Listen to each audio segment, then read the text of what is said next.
Kristin, it's Thursday. Good morning. Happy Coach Development Live Thursday. How we doing? The best day of the week, Coach Development Live Thursday. Let's go. I'm doing great. I'm excited. We're switching gears a little bit today. Yeah, we are. We've talked an awful lot about the application of coaching and the coaching process and the tangible skills necessary to deliver a world-class 60-minute session inside the walls of an affiliate. And we get to take it back a little bit. We're gonna talk theory today, which I get fired up about as well. Mm-hmm. Yeah, and I think one of the reasons we decided to talk a little bit of theory is that we can get so wrapped up in the actual execution of a class that oftentimes we forget about the why that we're doing it all and how important it is as coaches if we really want to be the best coaches we can and provide the best service we can for our members. It's important to understand what it is we're doing and why it is we're doing it, not only for ourselves, but to be able to explain it to members. And there's oftentimes, we get a lot of questions on specific scenarios, a lot of times at the level 2s, more specifically, like, what do you do when you have this scenario and an athlete's pushing back? Or I'm sure you get a lot of questions like that. And part of what's important is to have some knowledge and understand why it is we're doing what we're doing so that we can have a leg to stand on when we talk about like what the programming is or why we're only doing 1 5-minute workout a day sometimes. So I'm excited to dive into this. Yeah. We got some folks on the call. Yen's in the house. James, what's up? Steven, what's going on? Angela. Good to see you guys. Good morning to everyone except for Jens. Good afternoon. Good morning to everyone except for Jens. Yeah. not to you, my friend. Not to you. But good afternoon. All right. So you alluded to it. So let's discuss. So you've talked about knowing our program a little bit more in depth. Let's talk about, first off, our program is CrossFit. Tell me what is that? How do we define CrossFit? Our definition of CrossFit is constantly varied functional movement executed at high intensity. And know that we are actually going to talk in a lot more detail about that, I believe, next week. But that is the stimulus. That is what we are doing inside the walls of the gym. But what is the desired outcome? Why are we doing that? What are we trying to achieve by doing constantly varied functional movements performed at high intensity? In the simplest of terms, like the most simple way to answer that is we're trying to achieve fitness. We want to get fitter and we want to do it over our lifetime, across our lifetime, which is our definition of health. So fitness and health. How eye-opening was it to you when you first got into CrossFit and maybe first took the level 1 or got into the level 1 guide or just started reading journal articles and fitness as Coach Glassman defined it? Do you remember that? And I remember being there. I remember being a little overwhelmed, honestly. Like, one, the concept was super cool. I'm like, okay, this is interesting.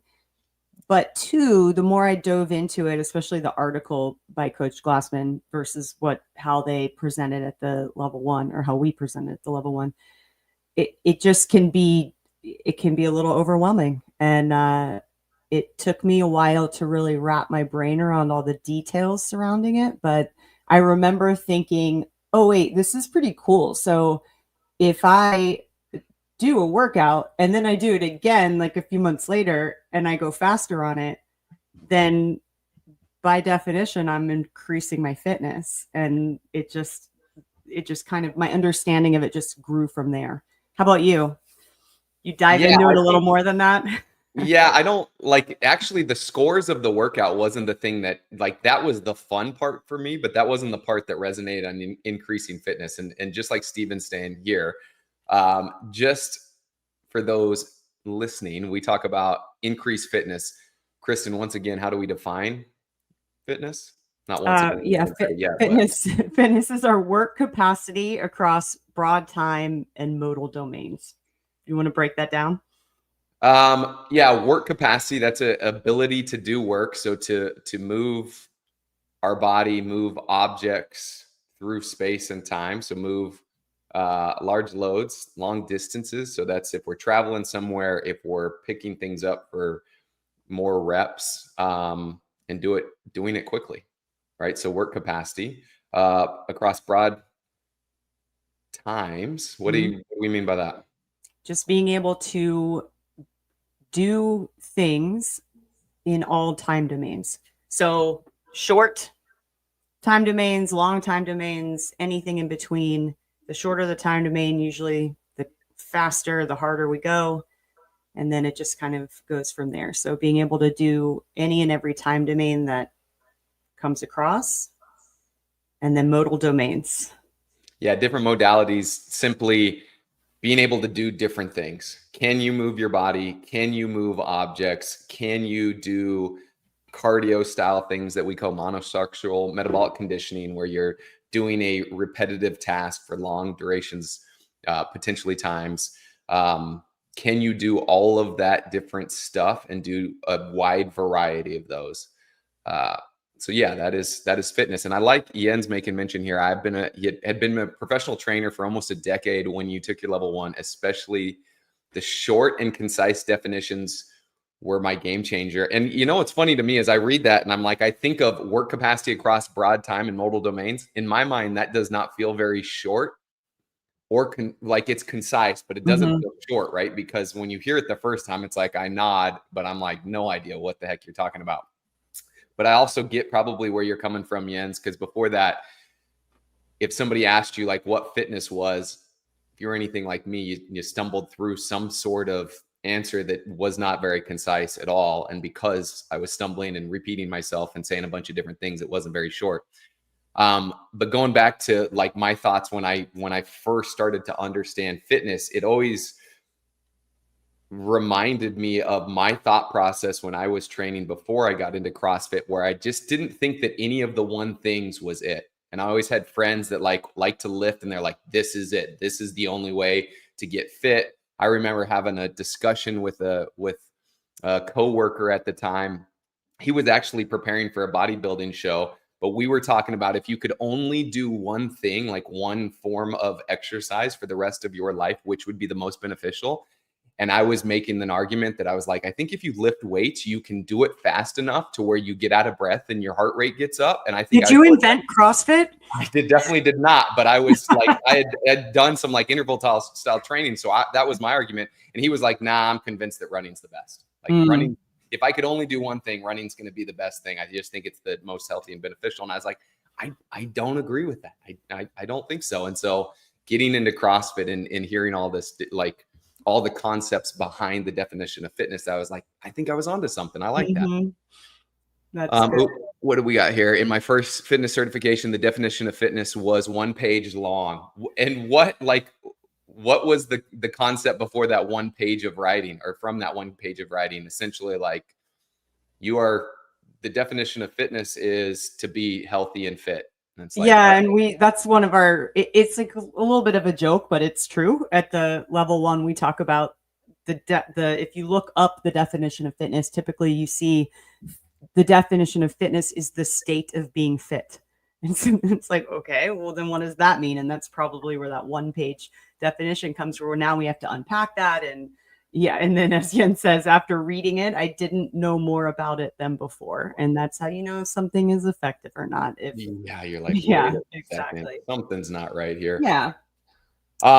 So with that, we've talked about the definition. Now, like, I love the simple concept that Coach gave us, essentially, like, on how to get fit and what to do there, which is world-class fitness in 100 words. I'm going to bring this thing up on the screen here for us. If we look at this, eat meats and vegetables, nuts and seeds, some fruit, little starch, no sugar, keep intake to levels that will support exercise, but not body fat. If we think about that in the form of our theoretical hierarchy in the development of an athlete, what is that, being the first line, what does that essentially state for us or show to us, Kristin? Just that the foundation of everything we do is our nutrition. Like, you can't out-train a bad diet, right? And that's going to support everything that we do after that. Yeah. And then it's practice and train major lifts, deadlift, clean, squat, presses, clean and jerk, and snatch. Similarly, master the basics of gymnastics, pull-ups, dips, rope climbs, push-ups, sit-ups, presses and handstands, pirouettes, or presses to handstands, pirouettes, flips, splits, and holds, bike, run, swim, etc., or row, etc., hard and fast. Tell me about, this is interesting, the sequence in which he lists these. Mm-hmm. Just as far as it being different from the pyramid.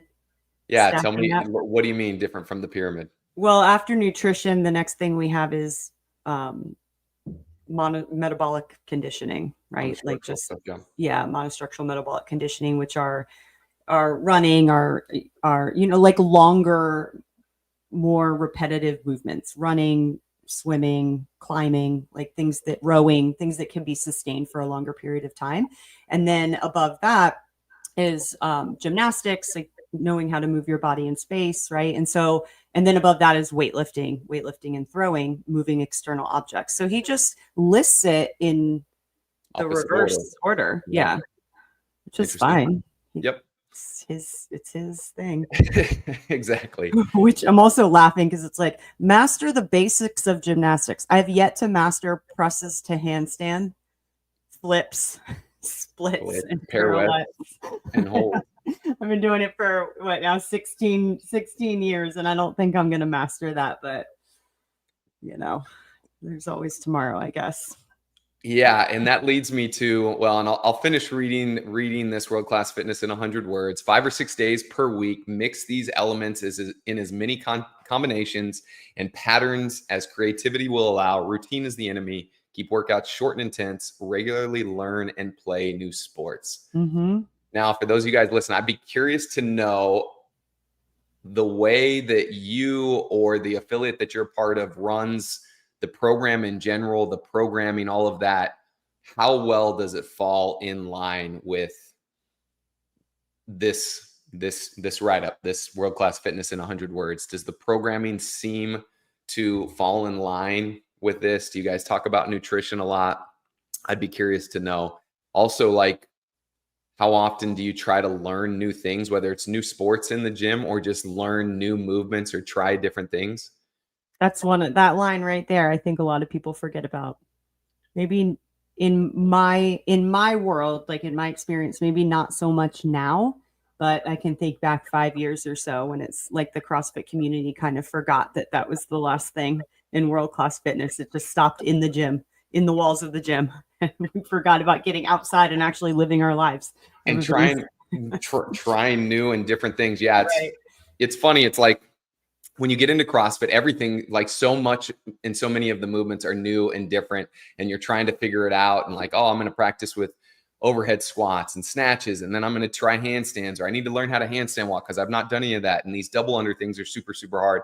And then I think we develop all of the quote unquote CrossFit skills, and then we're like, cool, let me just get better at doing those.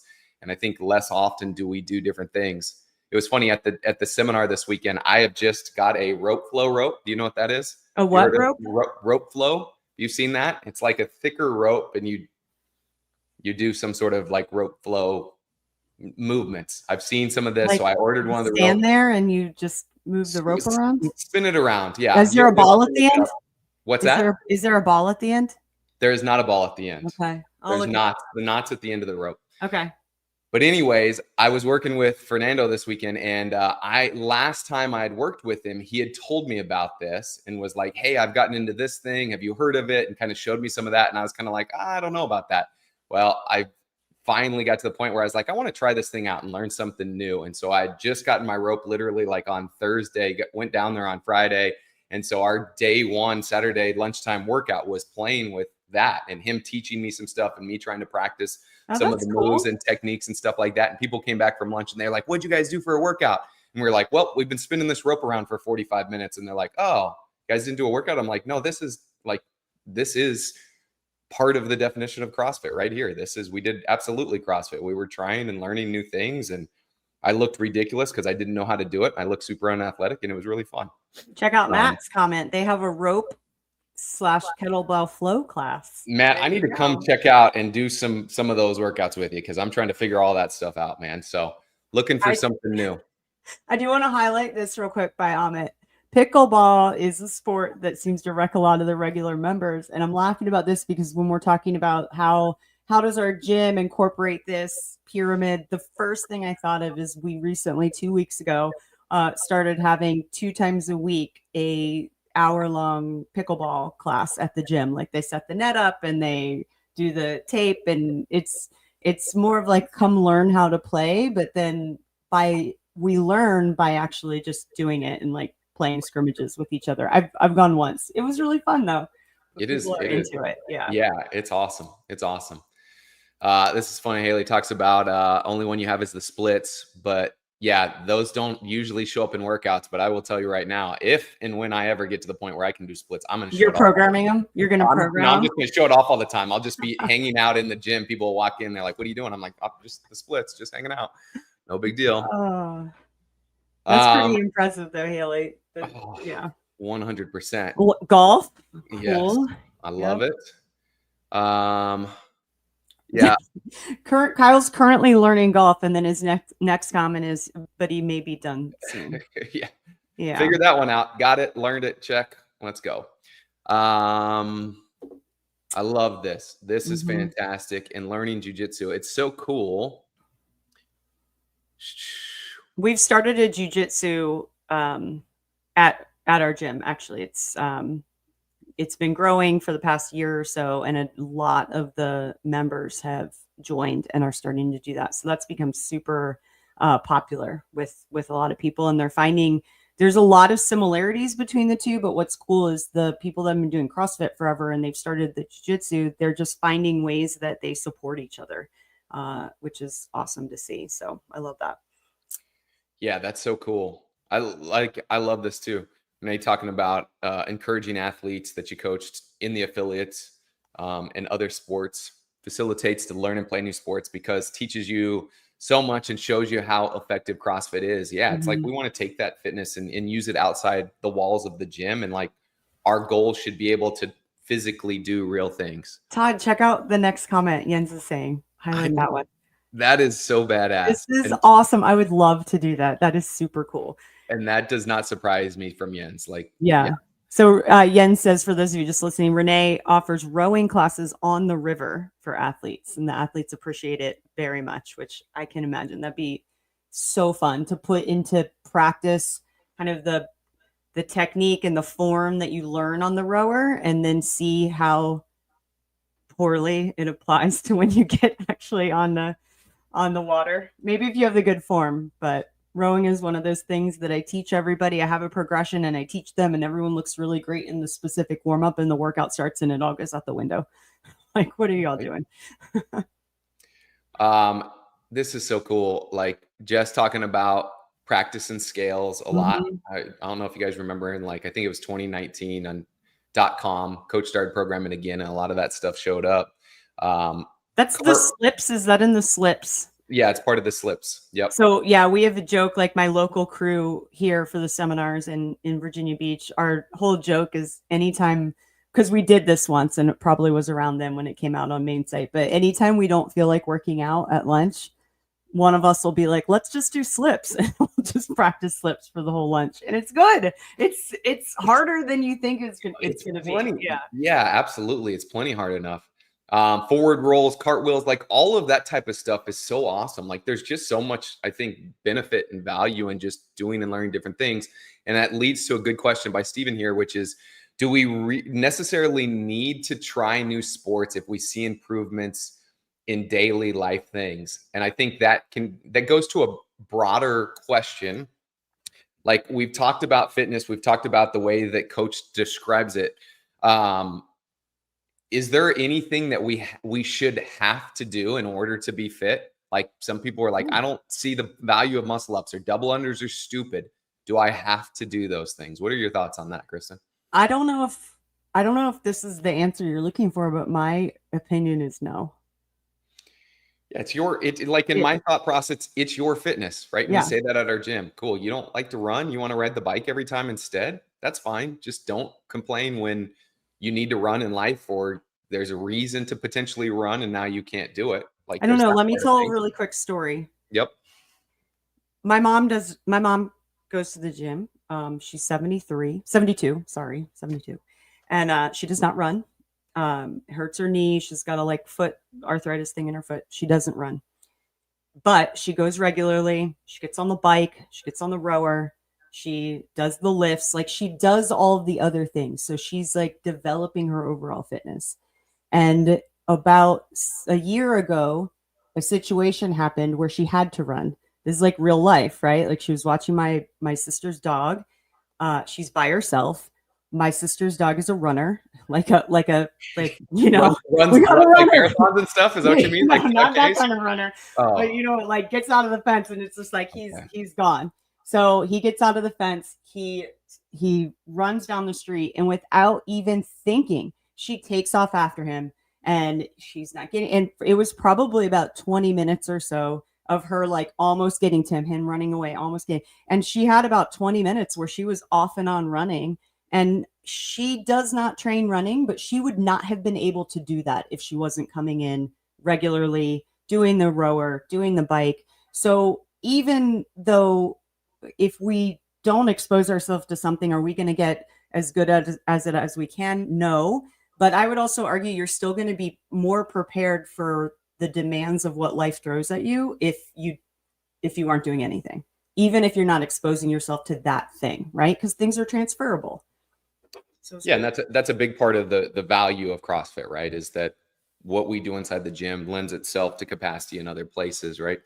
There's this thing called universal motor recruitment patterns that seems to show up and work. But going back to like Steven's question, I would say no, we don't necessarily need to.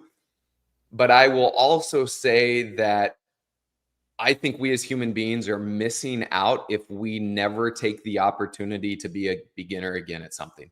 If we don't try something new, like we talk about your neuroplasticity, we want to continue to allow our brain to function as we grow older. And there's going to be a lot more usage of your brain and development there by continuing to do things that you don't already know and starting to work on and practice new things. So do you need to? Absolutely not. But I just think it's a real easy thing to fall into the trap the older that we get, to avoid things that we are new at, usually because it makes us uncomfortable and we're not very good at it.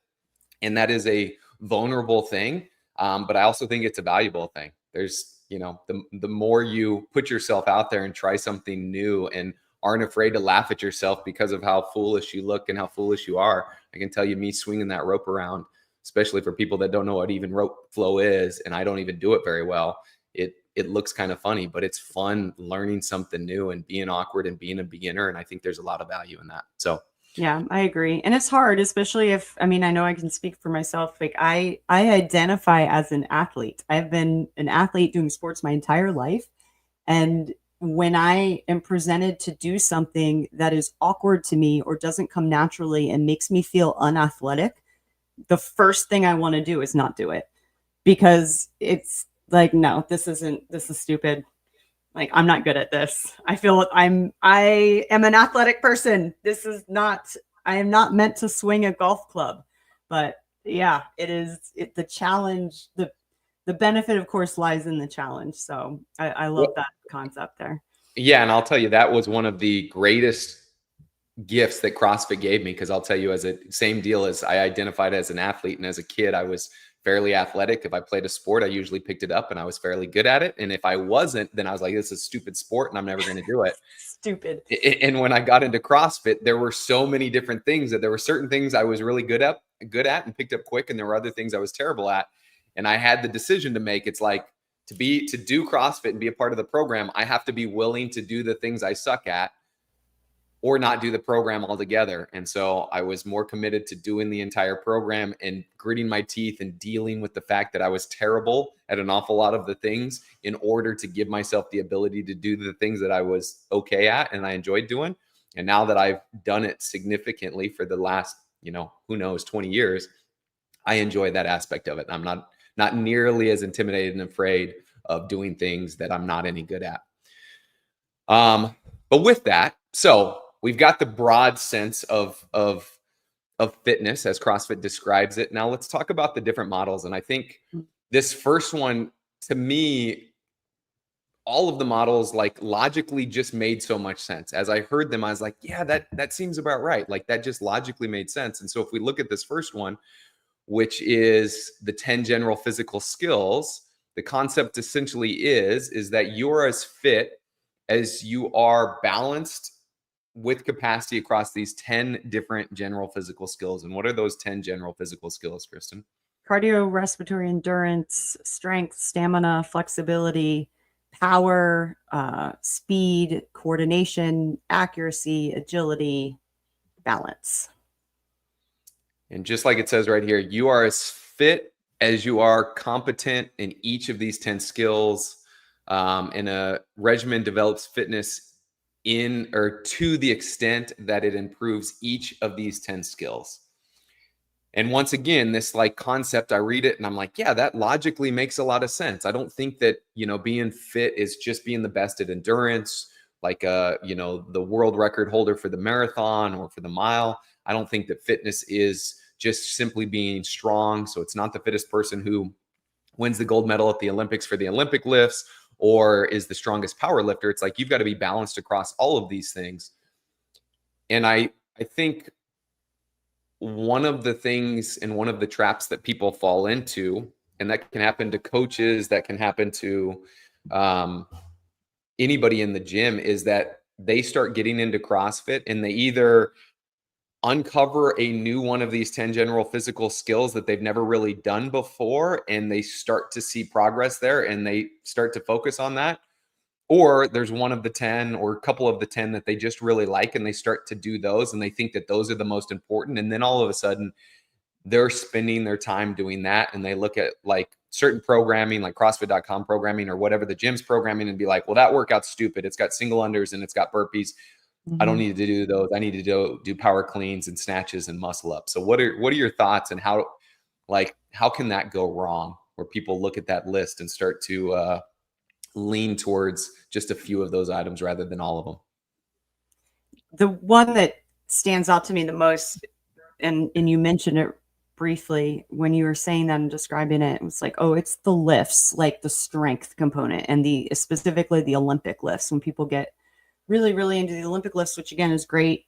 CrossFit can be like a gateway into more specialty in the Olympic lifts. But if we're really only focusing on strength things at the expense of some of the other things, right? Like, you're so into lifting because you've felt what it's like to get strong and you like the lifting and you're doing the strength program, and you're never doing some of the long, slow distances, or you're never working on your balance or your cardiorespiratory endurance, then that's what we're saying is missing the mark a little bit, because now you're essentially going to develop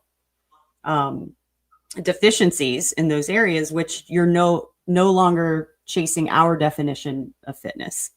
And it's not that it's wrong. Like, if people want to come in and do that, it's totally fine. It's better than them not doing anything, right? But it's just one of those things where we have to remember what we're chasing, and that's just to have that capacity across all of the areas. And when we start to cherry pick different workouts, that's where it begins to happen. We're like, I don't like that one. That one's stupid. Oh, there's not a benefit to me. Like you said, there was that video years ago. Do you remember this? You guys listening, probably some of you probably remember this. They had media at CrossFit Mayhem and had them doing single unders, and none of the games, filming the games athletes, and none of the games athletes could do single unders. Like, they were just tripping up some, right? Yeah.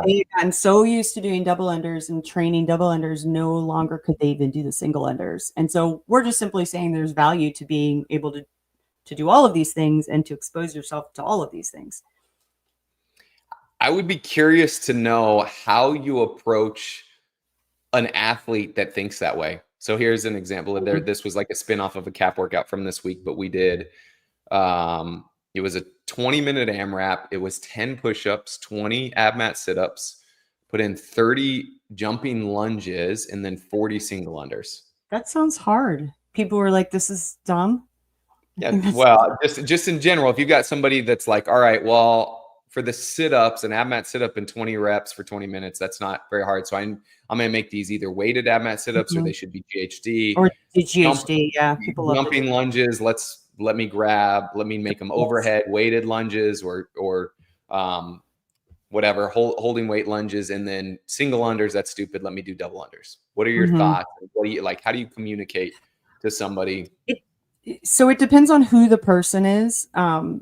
So, just like with anything, with any coaching issue, you have to realize, like, okay, how is this person going to respond? Like, who is the person that I'm talking to?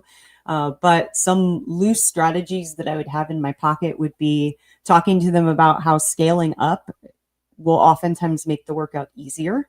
And I'll tell them why, because tell me more about that. Easier. Wait a second, but I'm using weight.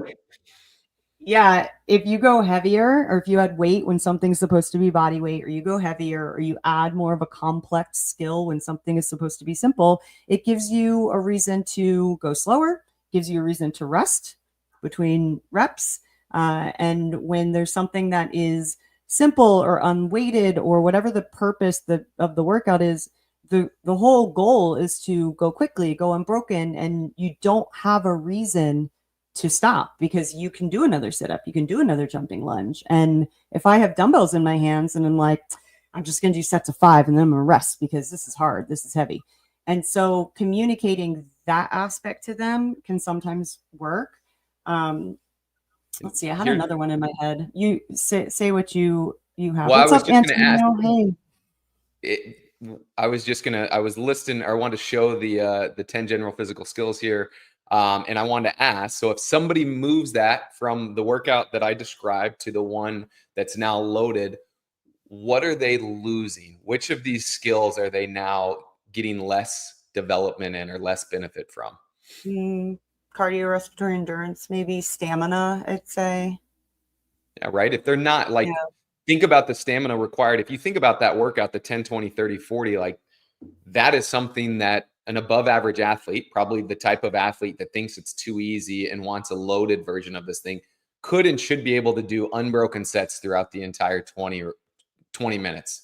And if you think about something like that, like 30 jumping lunges, doing those unbroken, like how much stamina you develop and how much you're going to have to, like, if you make that your goal, how challenging that's going to be. And if you think about the cardiorespiratory endurance aspect of that, of like doing your single unders, which you don't really even have to breathe before you pick up the rope, and you can keep going through that stuff. With now, all of a sudden, you've made it quote unquote harder. You've added more weight. You're breaking things up. You might be working on a little bit more strength with the weighted lunges, a little bit more power or something like that, but you're missing out on some of this. So I think the point is one, each workout has an intention behind it, and thinking it's too simple or it's too easy or it's not hard enough or I'm not getting any benefit out of it, you're missing the mark and the real concept of how we define fitness, or at least as it relates to this specific model, because there's so much value everywhere, and each one of these 10 general physical skills are equally important. And we shouldn't just think that, well, the only ones that really matter are the strength and the power or something like that. And I think that's where some people get it wrong. And Renee brings up, of course, a great point. Isn't that why we should always communicate a stimulus? And that just for sure like helps drive home the argument even more. If you've already presented a stimulus to the athlete and then you're having that conversation, then I would absolutely just lean on rather what I've already communicated to them what the stimulus is, so that we can pair the things together. So the first model is the 10 general physical skills. The second fitness standard, or the second model, is the hopper. And the concept with the hopper is, the essence of this model is the view that fitness is about performing well at any and every task imaginable. Picture a hopper loaded with an infinite number of physical challenges where no selective mechanism is operative, and being asked to perform feats randomly drawn from the hopper. This model suggests that your fitness can be measured by your capacity to perform well at these tasks in relation to other individuals. What do you think about when you think about the hopper model as it relates to fitness in general, and as it relates to members at your gym, and what members or demographics specifically? Well, the first thing that I think about when you are asking me what I think about with the hopper is just the workout of the day and how it's different every day. And you have a lot of members that don't even look at the workout. They just come in and whatever's written on the whiteboard, they know that that's what they're doing. And that essentially is a little bit hopperish, right? It's like, I don't know what I'm going to get, but I'm going to come in and whatever's quote unquote pulled from the hopper, that's my workout for the day. And I'm going to attack it. I'm going to do it. Yeah. Yeah. And I think I love that. The people that are like, I'm not going to look at the workout because I know if I look, there might be something I don't want to do and I won't show up. So I'm just going to show up and do whatever's thrown out at me. We have quite a few people that still do that. Do you have anyone that does that? We got a good handful of people at the gym that do that too. And I encourage most people, yeah. I'm like, don't look, just show up and do the workout. It doesn't matter. It's just a workout. It's just one day. Yeah. Some people get super nervous about it and they like can't stop thinking about it. Or other people, like you said, will just find themselves cherry picking and not showing up. And so, yeah, there's definitely a handful of people that have realized if I just don't look and it's part of my routine to come to the gym, then I know that you guys are going to take care of me if I have to scale, whatever, but I'll just come every day. And I love it. I think that represents this nicely. The thing, yeah, the other thing that pops up into my head with this one is this is the one that I try to lean on when I've got those athletes that are like, well, what's the point of a double under? How's that ever going to help me in real life? Or why should I work on a muscle up? Or what's the point of a squat snatch? Like, why develop these random skills that obviously don't have that like one-to-one objective application to real life? And this is where it's like, hey, you want to be prepared and able to do anything. Not that life's ever going to demand that you have the ability to do double unders. In the case of emergency, right? I'm in Florida, so emergency is like a hurricane coming. The hurricane's coming. Grab your jump rope. We got a double under it away. Not going to happen, but but the skills the double under develops is the benefit of it. But yeah, for sure. Yeah, I think that's it. And like just that concept as well of, once again, our specialty is not specializing. Mm-hmm. And so don't worry about being the best at any one thing. Be good at everything. And I think that goes also for the athletes that fall into the trap of like, I really like lifting, so I'm going to be the best lifter in the gym. And then that's all that they focus on. And then when it's a day where it's running, they either don't show up or they complain or they, come up with we call it a quinjury, where it's like they want to quit, not do the workout. So they've got an injury or a reason to excuse not to do quinjury. I'm going to quit. That's anyways. Funny. I've heard that before. Good. That's awesome, Kyle. Kyle says their most consistent member rolls in for open gym every day, 4 to 5 times a week, and does the workout of the day regardless of what it is. And that's impressive, doing that in open gym too. Not having a coach being like, here's what you're doing, but doing it on their own. Yeah, good for them. I bet they see results and have a pretty good fitness level. That's cool. So let's talk about the third model. Okay. CrossFit's third fitness standard is around the metabolic pathways, right? Our sciencey model. You guys see the chart over here.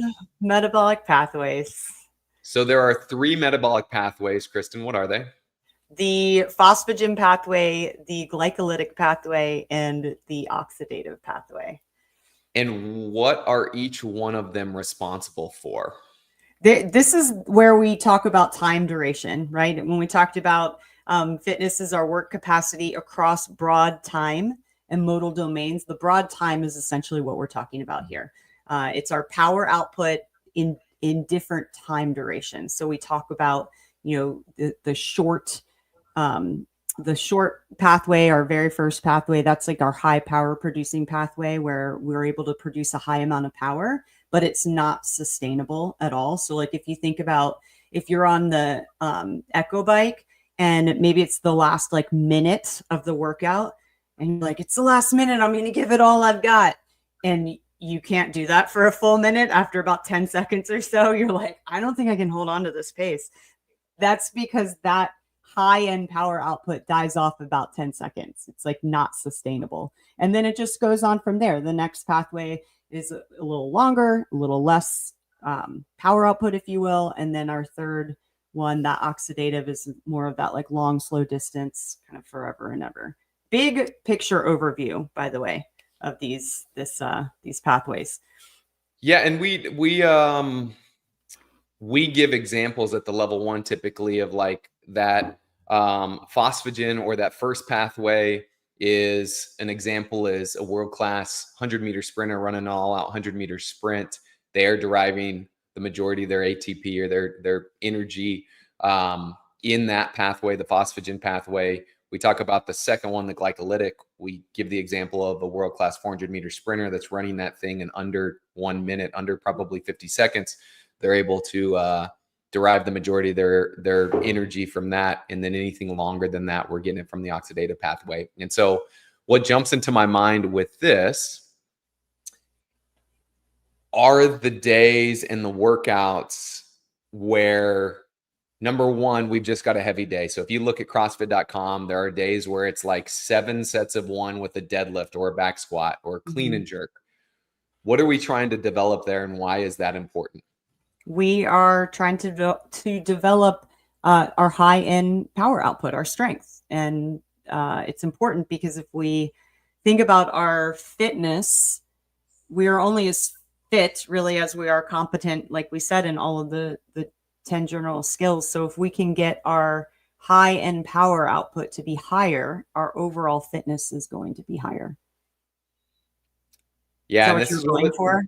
Yeah, this is one of the tougher ones, right? Where people are like, 7 sets of 1, that's not enough. That's not a workout. I didn't even really sweat during that. True. And you're like, true. Yeah. true. Not that it's not enough, but you don't necessarily need to sweat a lot in order for it to be an intense, effective, worthwhile way to spend your hour in improving your fitness. Right. Exactly. And that's the same thing can apply to the thought process of something like Fran. When you've got somebody that can do, like, you can do Fran in 3 minutes. We all know anybody that's done Fran, really anybody that's done Fran RX and is gotten anywhere close to meeting the stimulus of this thing knows how potent it is. Mm-hmm. And so it's funny to all of us that have done that, when somebody's like 21, 15, 9 thrusters and pull-ups, that's it. That's all you're doing for your workout. And then they see you do it and it takes 3 minutes and they're like, that's stupid. That wasn't very long. And then they wonder why you can't get off the ground for the next 45 minutes.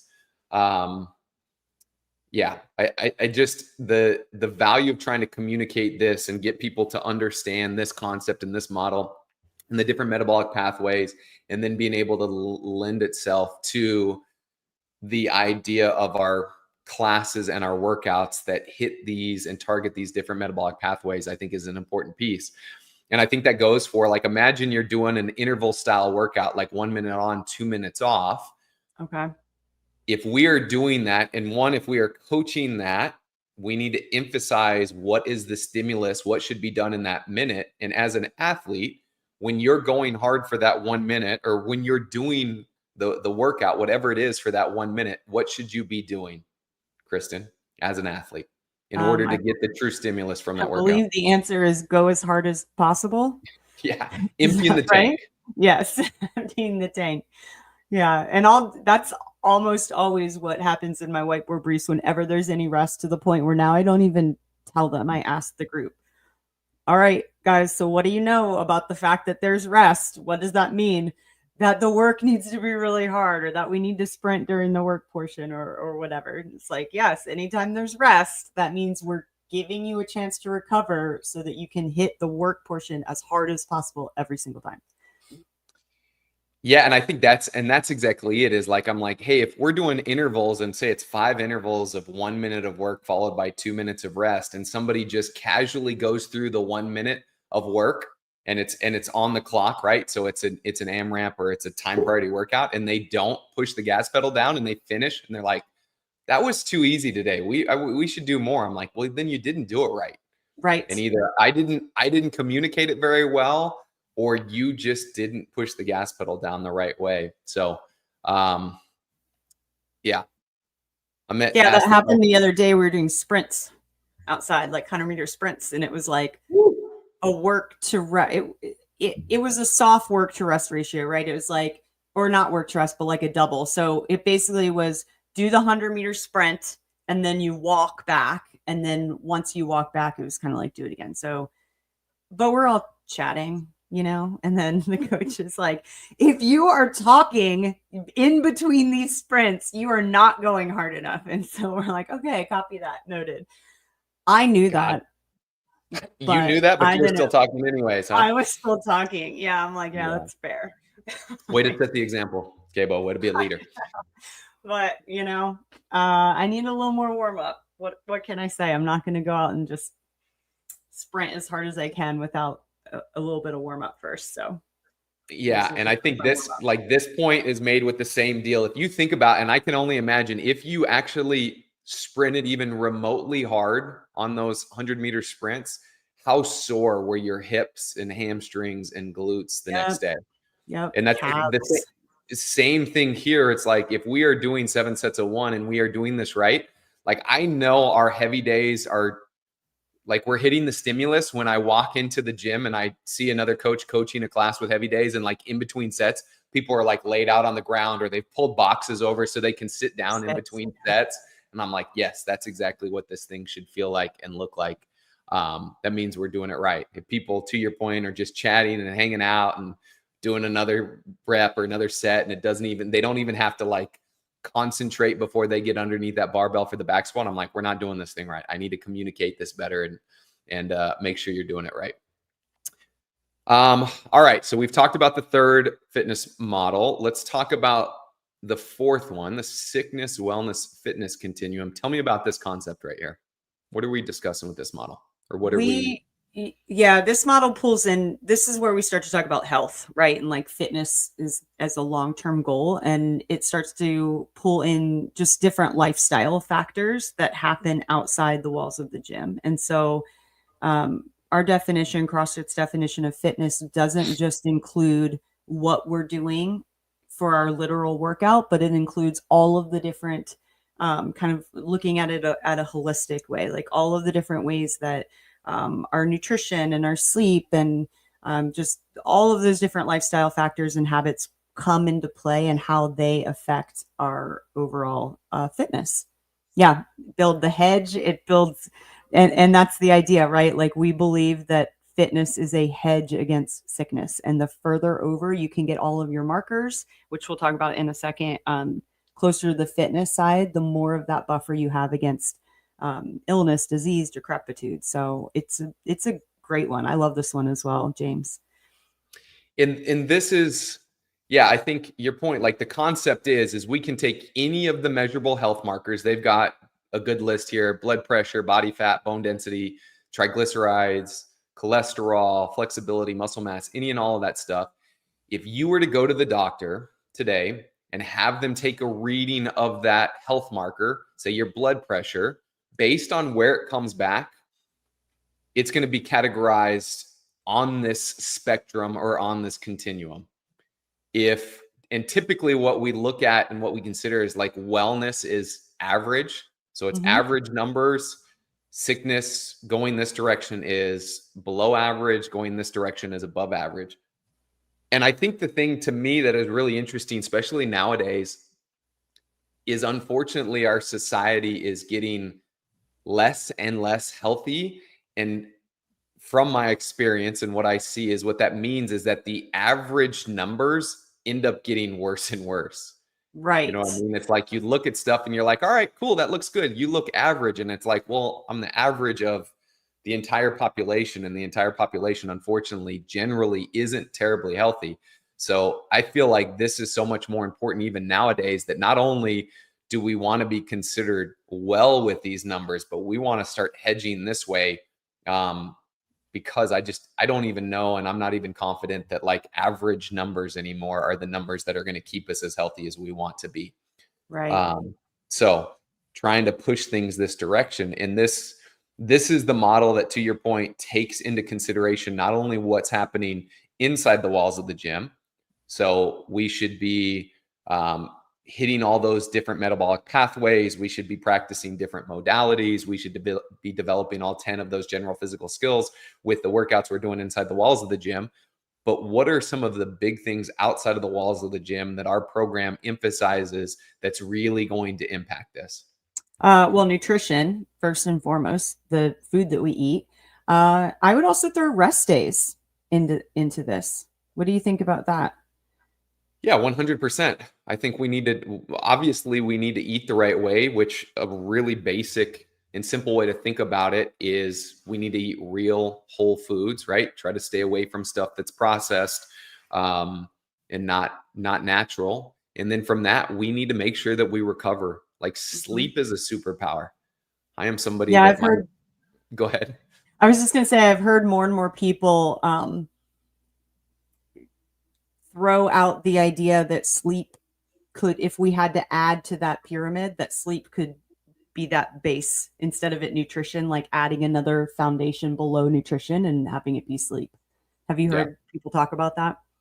I know it's like, I don't know about the base, but definitely it's a huge piece of this, right? Like getting adequate sleep and being intentional with a lot of things that you do in preparation for going to bed and sleeping to make sure you get a good night's sleep.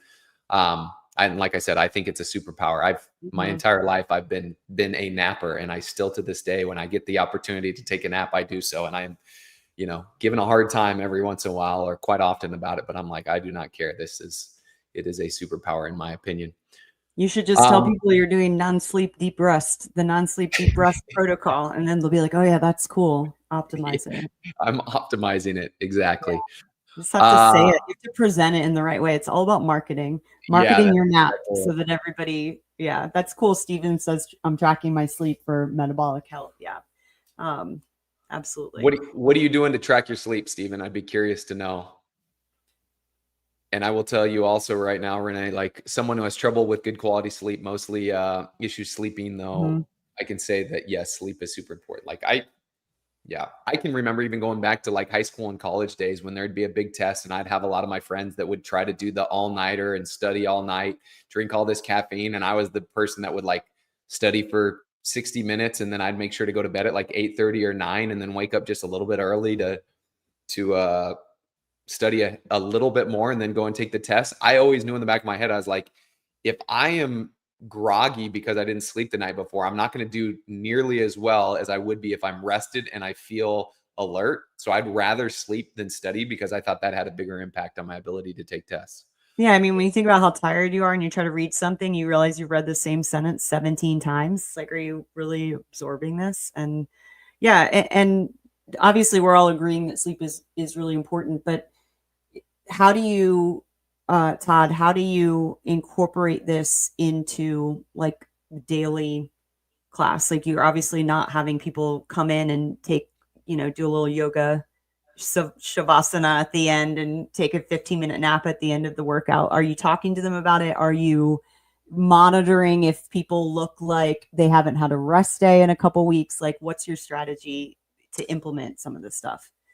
A lot of the stuff is I'll just talk about things that I'm trying or experimenting and doing.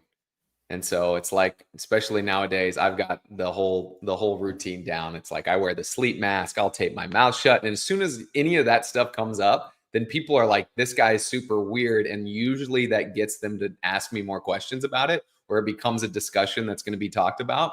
And I think, no matter how weird people think I am for doing some of that stuff, I'm like, hey, we talk about it. And in my mind, if somebody mentions something could be beneficial and there's not like a big barrier to trying it, I'm like, I'm going to try it and see what happens. And if I try it and I see what happens and it seems to be beneficial, I don't have any issue like continuing to do that. So, but even still, it's also scalable, right? Like just because you tape your mouth shut doesn't mean that you're telling all of your members, if you don't tape your mouth shut, you are not going to. You're no longer be a member at my gym. Yeah. Good morning, Omar. Omar says, speaking of sleep, good morning. I'm going to have to watch this from the beginning. Glad to have you. Yeah. And I think, Renee, like you make a good point here is like, there's just so many things, especially nowadays, people like it's becoming more and more aware and known of people that struggle with different mental health issues. And it's like, think about our program and everything that goes into it and how great of a defense against any of that kind of stuff. It's like sleep well, eat real food and stay away from processed stuff, exercise. I know Move your for myself, body. Yep. yeah, those are all the things that make me not only feel better physically, which is important, but also mentally, which is just as or more important. So it's like we look at this stuff and we've gone through these models and we talk about fitness, and I think the bottom line is that this is this holistic concept, and we want to try to educate our clients on all of these different aspects and point them in the right direction, and know that, hey, I probably only get access to you 3 or 4 days a week for about an hour a day. And I obviously want to put you through the best workout possible and coach you up and improve your movement mechanics. But I also need to try to educate you on some of this other stuff to hopefully make a positive impact on your life as well. We've been privileged and lucky enough. Steven's got this great manual that he just put together for his members that takes a really holistic approach and tracks and gives his members things to think about and look for and walk through as far as everything necessary and needed to be healthy. So I love the fact that he's got that. And then I love this right here. Like, he's leading by example. He's got the Oura Ring, track and try to improve deep sleep in REM, so your body and break down things like cholesterol and bring it down. Sweet. I love it. In fact, in case you guys didn't know, with what is it, Amazon Prime Days, I think the Oura Ring's on sale. I think I might have seen that. So. Oh, snap.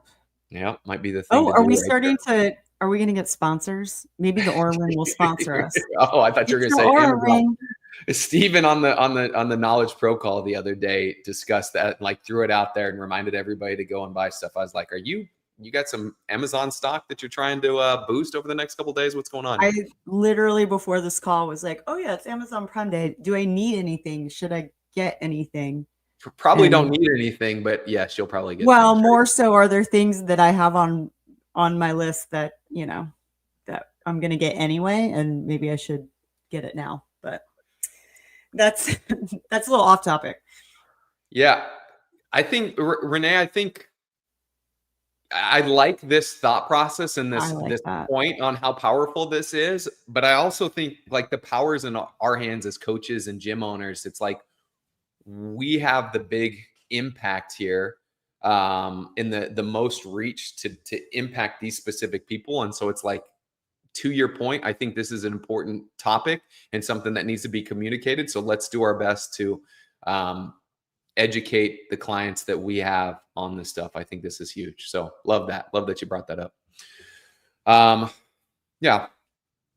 So overall, Kristin, if you could tell coaches one thing about our definition of fitness to remember as they go into classes and as they continue their coaching journey, what would it be? One thing? Or multiple things. What would you tell them in general? I would say to just have an understanding on the importance of developing all of the skills in all of the different time domains, just doing different things, exposing yourself to as much as possible, and just staying consistent and not feeling so much pressure for every workout to be programmed perfectly, but just expressing to your athletes like, hey, if you just show up consistently and do the thing over a long period of time, like, you're going to improve. Like, we don't need to know the ins and outs and really the specifics of the metabolic pathways and all of that. It's just like, hey, come in and lift heavy stuff, show up on the 5K run days, and then just hit everything in the middle hard and just keep doing that over and over again. Don't forget about nutrition. Don't forget about sleep. And you're going to be set up so much more ahead of the average person. It's going to be insane. Yeah, I love that. I think consistency is the foundation for all of this stuff. It's like, just keep showing up. There's no such thing as a perfect workout or a great workout or a bad workout. Just show up and do a workout. And the goal is to continue stacking them up over time. And it's going to work out. And I think, to your point as a coach, like, trying to keep in mind, and we'll talk about this next week when we dive into the definition of CrossFit itself and talk about CrossFit, but like, Variance and intensity. Hey, know that variance is a big part of our program. And so there are going to be days where the workout's 2 or 3 minutes and that's it. There's going to be days where the workout's 30 minutes and that's it. There's going to be days where there's single unders, and that's okay. And communicate that and educate it to our clients and why it's important. And then also remember the intensity portion of this thing. Give it what you've got on that specific day for that specific thing, and you'll leave with a good workout as far as the athletes are concerned. Trust the process. Trust the process. Trust the process. Yep. And Amanda, if you have a few minutes after class, what do you preach? Nutrition or sleep? What's the answer to that one, Gabo? That's just both, right? Yeah, maybe not both at the same time. Maybe both at the same time, but just sprinkling it in. Sometimes nutrition, sometimes sleep. Honestly, it might depend. Like, are we heading into a holiday weekend? Maybe we talk a little bit about best practices for nutrition. Or is everyone dragging and it's a Thursday and people are really like at the end of the week and dragging a little bit? Maybe we talk about sleep. It just depends. Yeah, love it. All right, team. As always, appreciate you being here. Appreciate the questions and the participation. If you guys want more of this content, the Knowledge Pro is the place to be. Or if you're affiliate owner, affiliate university, all of your coaches get access to coach development. So all of this great content. Know that we are still giving 2 weeks of affiliate university out for free. So check that out, besthouroftheirday.com. And we have Affiliate Con getting closer and closer. It's happening in October.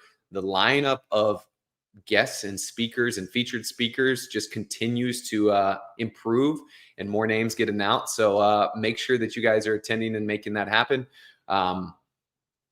It is going to be something that you're going to disappoint. You're going to be disappointed if you miss out on it. So FOMO. Make sure you guys sign up. What's that? FOMO. FOMO. Sure. Everyone's going to get the FOMO. No, That's we're it. super excited. Todd and I are going to be there. We're going to run some activations. We're going to I'm really excited to listen to it's such a wide variety of experts in the CrossFit space. Once again, I don't know who's been announced, so I'm not announcing anyone but Matthew McConaughey. That's it.